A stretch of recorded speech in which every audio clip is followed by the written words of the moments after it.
go there, you're going to enter these thick clouds. And the deeper you go, the more intense the pressure is going to get, to a point when you just implode. You and your spacecraft can't make it any farther.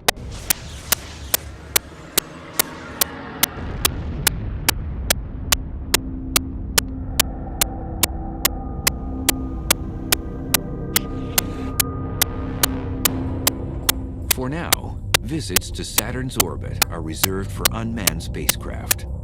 But surrounding the planet are at least 48 moons. Venturing to one of those is more feasible. What's interesting now that we're going to the planets is that we're learning that in some ways the moons are where the action is. We've already been to one of them. Titan is the only moon other than our own to have been explored. The event was beyond significant. On January 14, 2005, science fiction became fact. As part of the ongoing Cassini mission to Saturn, the unmanned Huygens probe descended onto the surface of Saturn's biggest moon. Titan lives up to its name. It is the size of the planet Mercury. In fact, it is the second largest moon in the solar system, 50% bigger than our moon.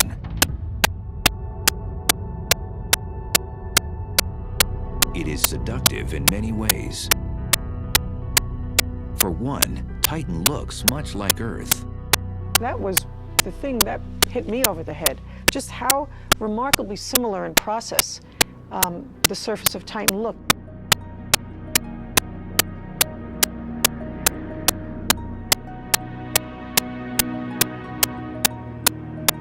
We have river channels that feed into these lake beds. We have winds.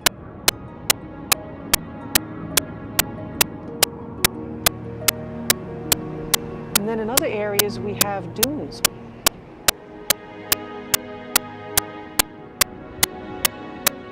The equator region of Titan, at least on one side where we've gotten good radar imagery, has hundreds and hundreds of miles of these dunes that are 100 meters high, several miles apart, and they just go on, this vast sea of dunes.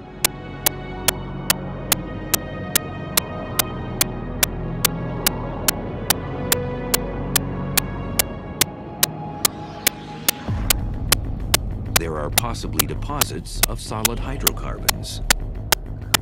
And we didn't really know until that probe landed whether it was going to hit liquid or some solid surface. It seemed to kind of fall on what looks like kind of pudding. It doesn't seem to be liquid or solid. It seems that Titan has some goo on the surface. It's almost kind of neither land nor sea, but something in between. That's very amazing. Amazingly, Titan, like Earth, has an extended atmosphere. No other moon does in our solar system.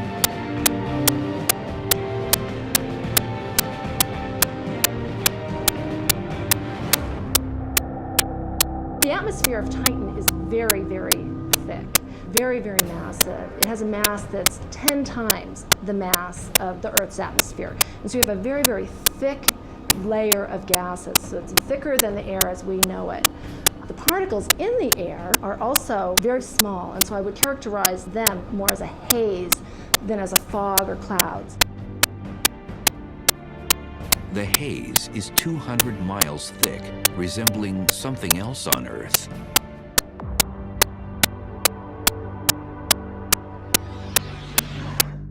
From the outside, it appears essentially opaque, like a big orange ball. But as the Huygens probe descended through the atmosphere, it's transparent enough to be able to see the surface features as it fell through. But it's not unlike a hazy day here in Los Angeles. It's not the color of the atmosphere that most intrigues scientists. It's the composition. nitrogen and methane, the same gases they believe made up much of Earth's early atmosphere. The idea that Titan's atmosphere mimics the atmosphere of early Earth 4 billion years ago is something we're very, very excited about and interested in, and it's one of the things we're studying very hard in our laboratory. Let's see if we can get this aligned. What do we have? At the University of Colorado, Dr. Margaret Tolbert is simulating Titan's atmosphere in her lab. Might it, too, have the necessary ingredients for life? In this experiment, we're trying to simulate the chemistry that goes on high in Titan's atmosphere where the haze is forming. And so what we have is a reaction chamber here, and all that we have in there is nitrogen and methane. So the two most important components of Titan's atmosphere. And then we're just going to flick on a lamp, and that lamp is going to simulate the sunlight hitting Titan's atmosphere. Incredibly, Tolbert's research has shown that Titan's atmosphere, when stimulated by sunlight, begins to produce organic compounds. To scientists looking for life beyond our planet, this could be big.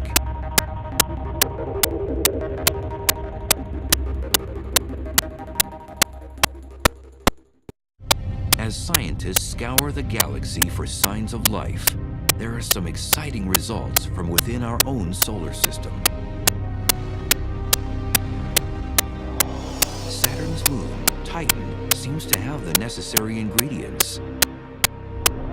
Testing at the University of Colorado has shown that when sunlight interacts with Titan's nitrogen and methane-rich atmosphere, organic compounds are created. So these organics are floating down to the surface of Titan, and you can see them in the pictures, and who knows what they're doing once they're there. They could be providing energy to some new kind of life. Further research is needed to determine if there really is life on Titan, or if it might someday develop. Although its atmosphere resembles early Earth, the environment is vastly different. It's cold. It's 300 degrees below 0 Fahrenheit, and there's no liquid water. So that's a big difference between early Earth and Titan. The lakes and riverbeds on Titan were carved out of the ground by something. There's no liquid water on the moon, so what flows on this terrain? The hills on Earth are made of silicate rocks, whereas the hills on Titan are ice and methane ice. The river channels on Titan are formed by methane rain, as opposed to the Earth river valleys formed by water. Liquid methane, it seems, rains down on Titan, or did at one time. On Titan, it is so cold that gas has liquefied, and there are coastlines and rivers and all this terrain shaped by moving rivers of methane. It's just completely intriguing. Methane is the principal component of natural gas, butane, and propane, all sources of fuel. There's a lot of hydrocarbons. It might be very light hydrocarbons on Titan. And there's a lot of it. And it burns if you put it in contact with oxygen, so there's a lot of energy out there. Enough on the surface of this huge moon to supply all of Earth's needs for a very long time. Well, here's this tremendous supply of natural gas on Titan. Boy, wouldn't it be great to go out there and tap into it and bring it back? But I think that you would find that it would cost you so much to go out and get the methane and bring it back that you would never be able to effectively power anything on Earth with it.